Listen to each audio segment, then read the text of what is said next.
Class 35 feather stitch type 2. ఇది మనం half circles లాగా ఎల్బో హ్యాండ్స్కి కానీ 3/4 హ్యాండ్స్కి కానీ ఇప్పుడు ట్రెండీగా ఎక్కువగా యూజ్ చేస్తున్నారు. మనం సేమ్ లీఫ్కి ఏ విధంగా స్టిచ్ చేసుకున్నామో ఈ హాఫ్ సర్కిల్లో కూడా ఫెదర్ స్టిచ్ని అదే విధంగా ఉపయోగిస్తాము. ఇక్కడ హాఫ్ సర్కిల్ లాగా మనం డ్రా చేసుకున్నాం కదా, స్టార్టింగ్ పాయింట్ అనేది ఇక్కడ పెట్టాము. ఫస్ట్ పాయింట్ అనేది ఇది, ఇక్కడేమో సెకండ్ పాయింట్. అయితే థర్డ్ పాయింట్ అనేది డైరెక్ట్గా అవుటర్ లైన్ మీద కాకుండా దాన్ని ముందుకి మనం తీసుకోవాలి. ఈ అవుటర్ లైన్ మీద జరీ థ్రెడ్తో కానీ బీడ్స్ కానీ ఏదైనా స్టిచ్ చేసుకోవచ్చు.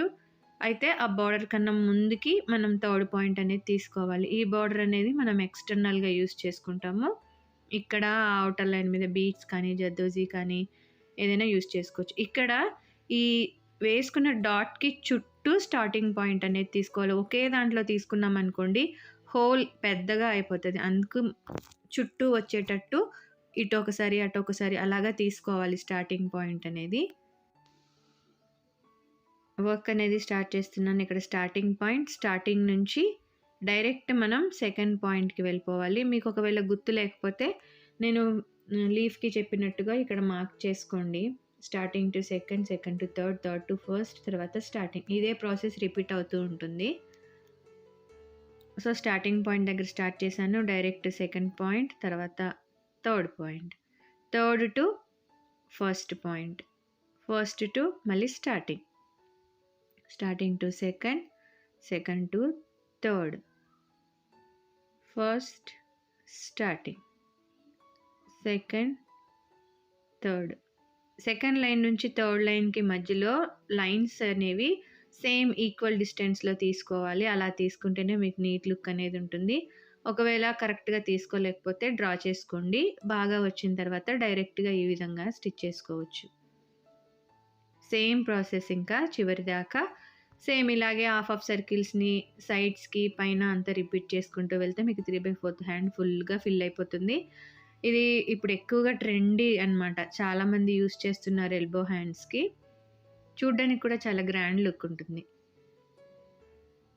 మనం థ్రెడ్ వర్క్ ప్రిఫర్ చేయాలి ఎక్కువగా అనుకున్నప్పుడు ఈ టైప్ 2ని మనం ప్రిఫర్ చేసుకుంటాము.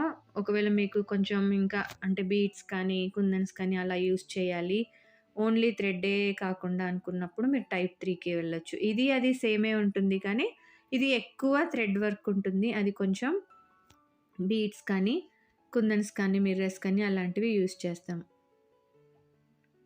ఈ విధంగా మనం చివరి వరకు స్టిచ్ చేసేసుకోవాలి. సో ఫుల్గా హాఫ్ సర్కిల్ స్టిచ్ చేసేసుకున్నాం మనము. తర్వాత ఆ బార్డర్లో మన చాయిస్, మీరు సిల్క్ థ్రెడ్ అయినా యూస్ చేసుకోవచ్చు, జరీ థ్రెడ్ అయినా యూస్ చేసుకోవచ్చు, బీడ్స్ అయినా యూస్ చేసుకోవచ్చు. మనకు కావాల్సిన డిజైన్ని బట్టి మనం స్టిచ్ చేసుకోవాలి. ఈ విధంగా హాఫ్ సర్కిల్ని ఎండ్ చేసేస్తున్నాను. తర్వాత దీని చుట్టూ నేను 2 mm షుగర్ బీడ్స్ స్టిచ్ చేస్తున్నాను. మీరు ఈ విధంగా ఒక హాఫ్ సర్కిల్కి సిల్క్ థ్రెడ్ యూస్ చేసి చైన్ స్టిచ్, ఒక హాఫ్ సర్కిల్కి జరీ థ్రెడ్తో చైన్ స్టిచ్, ఒక హాఫ్ సర్కిల్కి ఈ విధంగా బీడ్స్, అట్లా ఒక 5-6 కుట్టుకున్నారనుకోండి మీకు ప్రాక్టీస్ అవుతుంది. ప్రతి షేప్లో మీకు బీడ్స్, చైన్ స్టిచ్ ఇవన్నీ కూడా వస్తూ ఉంటాయి. సో ఆ విధంగా డిఫరెంట్గా ట్రై చేయండి. ఎక్కువ ప్రాక్టీస్ చేస్తే ఎక్కువ పర్ఫెక్షన్ అవుతుంది. సో ఈ విధంగా నేను బార్డర్ అంతటికి 2 mm షుగర్ బీడ్స్ని స్టిచ్ చేశాను. మధ్యలో ఆ హోల్ అనేది కనిపించకుండా నేను జస్ట్ ఫ్యాబ్రిక్ గ్లూ అప్లై చేసి జర్కన్ స్టోన్ని స్టిచ్ చేస్తున్నాను. సో ఈ విధంగా ఫెదర్ స్టిచ్ని మనం హాఫ్ సర్కిల్లో స్టిచ్ చేసుకోవచ్చు.